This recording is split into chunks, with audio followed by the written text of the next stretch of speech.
Good morning বন্ধুরা। সকাল সকাল উঠে পড়েছি, যেহেতু কাজ আছে অনেকগুলো। সকালে উঠে প্রথমেই চলে এসেছি গ্যাস মুছতে। গ্যাসে মাছ ভেজেছি, চারিদিকে তেল হয়ে রয়েছে। গ্যাস মুছছি, তাপ মুছছি, আর কুচিনাটাও মুছছি। সে একবার পরিষ্কার করেছিলাম, আবার এই করছি। বেসিনটা পরিষ্কার করব, সবকিছু চকচক করব। আর ওই জন্য সকাল সকাল উঠে পড়েছি, উঠেই চলে এসেছি এগুলো ক্লিন করতে। বন্ধুরা, সারাদিনের ভিডিওটা দেখতে থাকো, আশা করছি ভালো লাগবে। এই বাসন মাজতে যাবো, সব কিছু এখানে ঝুড়ি ফাঁকা হয়ে গেছে, ঝুড়ি খালি করে মাজতে যাবো। বোতলে জল ভরবো, কোনো সব কাজ পড়ে রয়েছে।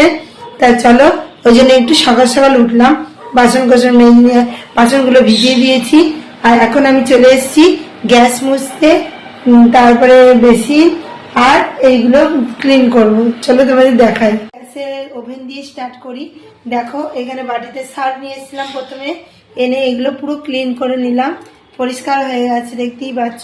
এর উপরে তেল পুরো ভর্তি ছিল, এই নিচে তাকগুলো সব তেল হয়েছিল, এই কুচিনাতেও তেল হয়েছিল। দেখো, সব ক্লিন করে দিয়েছি, পরিষ্কার হয়ে গেছে পুরো এই অবধি। আর এটাও পুরো দেখো ক্লিন হয়ে গেছে।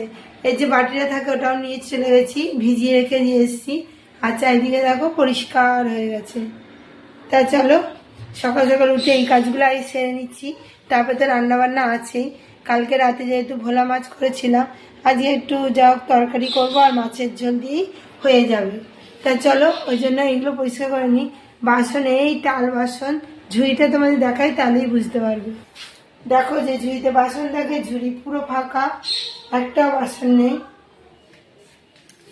ওই জন্য সবকিছু আগে পরিষ্কার টরিষ্কার করে নিই, বাসনগুলো মেজে আনি। এখানে মুছা হয়ে গেছে, আর একবার মুছবো, তাহলেই হয়ে যাবে। মেজে এই এলাম, বাসন কোসন মেজে নিয়েছি।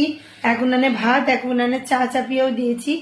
আর চারিদিকে দেখো পরিষ্কারও করে নিয়েছি, আমাদের দেখাই। দেখো, কুচিনাও কিন্তু পরিষ্কার হয়ে গেছে, আর বাটিটাও পরিষ্কার হয়ে গেছে। বাসন ফাঁকা, দেখো আবার বাসন কোসন মেজে সব গুছিয়ে রেখেছি। আর এখানে হাঁড়িতে ভাতও চাপিয়ে দিয়েছি, আর একটু চা চাপিয়েছি, আবার পুরো চা চাপাতে হবে, একটুখানি করে দিয়ে নিই। তারপর এখানে কড়াইটা রেখেছি, যেহেতু রান্নাবান্না হবে। আর দুপুরে বড় মশাই রুটি খাবে, রুটিও করতে হবে, আর ভাত হবে আমাদের। ওই জন্য ভাতও চাপিয়ে দিয়েছি উনানে, আলু সিদ্ধ আর ভাত। আর মাছের ঝোল করা আছে, পালং শাক করবো। আর বোতলগুলো সব ফাঁকা, বোতলে জলও ভরবো, ফ্লাক্সে চা ভরবো। তা চলো, কাজগুলো আরম্ভ করা যাক। দেখো বন্ধুরা, ভাত আমার হয়ে গেছে, উপর দিয়ে দিয়েছি। আর এই পালং শাকটা চাপিয়ে রুটি করব, সেটা পালং শাকের তরকারি করব। এখানে কুমড়োটা বেশ ভালো এনেছে, বড়মশাই বাজার করে এনেছে। আর এখানে দেখো পালং শাক, আলু আর সিম কেটে নিয়েছি। মূলো তো এখন খাবো না, এখানে সিম আছে, আলু আছে, আর কুমড়ো আছে, আর পালং শাক আছে। এর মধ্যে আমি একটু পাঁচফোড়ন দিয়ে দেবো। পাঁচফোড়ন দিয়ে আজকে পালং শাকটা, দেখো পাঁচফোড়ন নিয়ে চলে এসেছি আমি। এবার তেলের মধ্যে আমি দিয়ে দেবো। দিয়ে পাঁচফোড়নটা একটু ভাজা ভাজা হলে, সুন্দর স্মেল এলে, তখন আমি তরকারিটাও দিয়ে দেবো। দেখো বন্ধুরা, পালং শাক ও বেগুনও দিয়েছি, বেগুনের তো বলতে মনে ছিল না। এবার সবজিগুলো ভালো করে মজলে তারপর আমি এর মধ্যে নুন আর হলুদ দিয়ে দেবো। এতে তো বেশি একটু মশলা লাগে না, যদি চচ্চড়ি করি তাহলেই সর্ষে বাটা লাগে, আর তা না হলে লাগে না।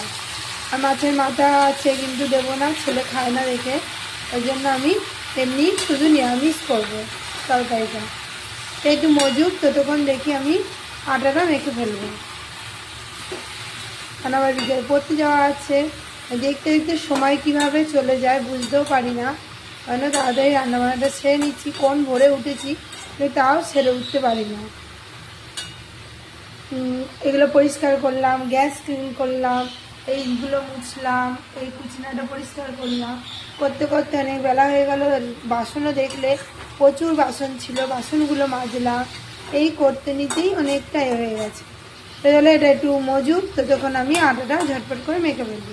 ভালো করে সবজি, পালং শাক ভালো করে মজে গেছে। তারপর আমি এর মধ্যে মশলা যা দিয়ে দিয়েছি, তোমাদের বললামই। একটু সামান্য চিনি, নুন, হলুদ, লঙ্কার গুঁড়ো দিয়ে ভালো করে কষিয়ে নিয়ে জল ঢেলে দিয়েছি।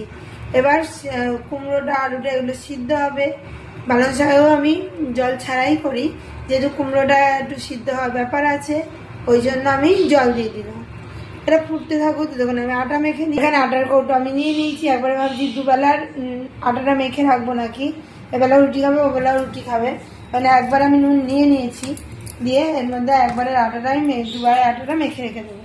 একবারে রুটিটা করে নেবো আর রাতেরটা এসে করবো। আচ্ছা, আমার দুপুরের এখানে চাটুও নিয়ে নিয়েছি, এখানে হটপট নিয়ে নিয়েছি। চলো ঝটপট করে রুটিগুলো ছেঁকে ফেলি।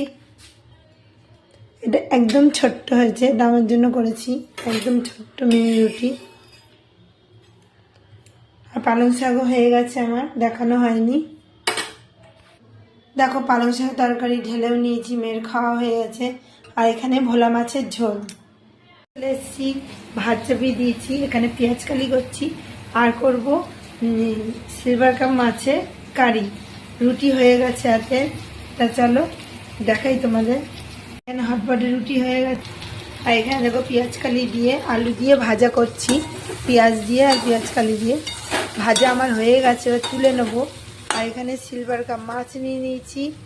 আর এখানে দেখো পেঁয়াজ আর রসুন বেটে নিয়েছি, এটা দিয়ে হবে সিলভার কাপ মাছের কারি। আর এখানে ভাত চাপিয়ে দিচ্ছি রাতে, এটা তুলে নেবো। এটা হয়ে গেছে, তুলে কড়াইটা ভালো করে ধুয়ে আমি মাছের কারিটা চাপিয়ে দেবো। হয়ে গেছে, আমি ঢেলেও নিয়েছি। আর এখানে আমি সিলভার কাপ মাছের কারি চাপাবো, সেই জন্য তেল নিয়ে নিয়েছি। তেলের মধ্যে গোটা জিরে ফোড়ন দিয়ে দিয়েছি। আর এখানে পেঁয়াজ আছে, পেঁয়াজটা আগে দিয়ে দেবো। মাছগুলো ভেজে নিয়েছি লাল লাল করে। আর এখানে দেখো পেঁয়াজ দিয়ে দিলাম, পেঁয়াজটা ভাজা হতে থাক, ততক্ষণ আমি মশলাটা রেডি করে নেবো। পেঁয়াজটা লাল লাল করে ভাজা হয়ে গেছে। আর এখানে আমি মশলাও রেডি করে নিয়েছি, মশলাটা এবার আমি এর মধ্যে দিয়ে দিলাম। মশলা আর পেঁয়াজ কিছুক্ষণ একটু ফুটতে থাকুক, তারপরে যেহেতু জলটা একটু বেশি দিয়ে দিয়েছি এই জন্য মশলাটা একটু ফুটুক, তারপর আমি এটাকে নাড়াচাড়া করবো। জল টেনে গেছে, সে না এখন ভালো করে কষাতে পারছে। আর কালারটাও খুব সুন্দর এসছে, আর ঝোলটার গন্ধ কিন্তু খুব সুন্দর বেরিয়েছে। এবার জল দেবো আর একটু কষিয়ে নেবো, তেল যাই দিয়ে ছেড়ে গেছে। আর একটু জল নিই, জল নিয়ে 2-3 মিনিট এরকম নাড়াচাড়া করবো, করে কিন্তু তারপর আমি মাছগুলো দিয়ে দেবো। তারপরে কিছুক্ষণ ফুটবে, তারপরে কিন্তু সিলভার কাপ মাছের কারি রেডি। ঠিক আছে, ঝোলটা কতখানি গাঢ় হয়েছে আর দেখতেও খুব সুন্দর লাগছে, আর গন্ধও সেই এসছে, পুরো মনে হচ্ছে মাংসের গন্ধ। এইভাবে সিলভার কাপ মাছ যদি কারি করে খাও তাহলে কিন্তু অনেকটা ভালো লাগে, ঝোলের থেকেও বেশি ভালো লাগে। যারা খায় না সিলভার কাপ তারাও কিন্তু হাত চেটে খাবে। দেখো আমার ভালো করে কষানো হয়ে গেছে। আমি এবার এর মধ্যে কিন্তু পরিমাণ মতো জল দিয়ে দেবো, যেহেতু কারি হবে তাই বেশি জল কিন্তু একটু দেবো না, বেশি একটু ঝোলটা মাখা মাখাই হবে। এর মধ্যে আমি একবারে মাছটাও দিয়ে দেবো, যাতে ঝোলের মধ্যে মাছগুলো ফোটে। দেখো লাল লাল করে ভেজে রেখেছিলাম সেই মাছগুলো আমি কিন্তু দিয়ে দিচ্ছি। দেখো পরিমাণ মতো জল আর মাছ আমি দিয়ে দিয়েছি, এবার একটু ঢাকা দিয়ে দেবো ঝোলটা একটু ফোটার জন্য, আর তাড়াতাড়ি যাতে হয়ে যায় সেই জন্য আমি ঢাকা দিলাম। দিয়ে ভাত উপর দিয়ে দিয়েছি, নিয়ে নিয়েছি এখানে মাছের কারি, আর এখানে পেঁয়াজ কালি আর একটা লেবু। তো চলো খাওয়া দাওয়া সেরে এসে আবার দেখা করছি। এলাম, এসে তোমাদের সাথে দেখা করতে এলাম। আর মাছের ঝালটা তোমাদের দেখানো হয়নি, সেটাও দেখাতে এলাম। যেহেতু সবার খাওয়া দাওয়া হয়ে গেছে, আর একটুখানি মাছের ঝাল রয়েছে, মেয়ের রাতে খায়নি, কালকে খাবে।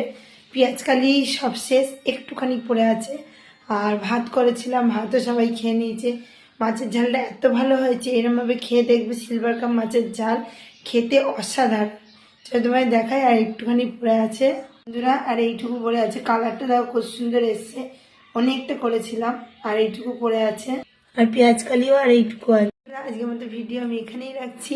আমার ভিডিও যদি ভালো লেগে থাকে, আমার রেসিপি যদি ভালো লেগে থাকে, অবশ্যই কমেন্ট করো, লাইক কমেন্ট শেয়ার করতে ভুলো না, আর চ্যানেলটা সাবস্ক্রাইব করো।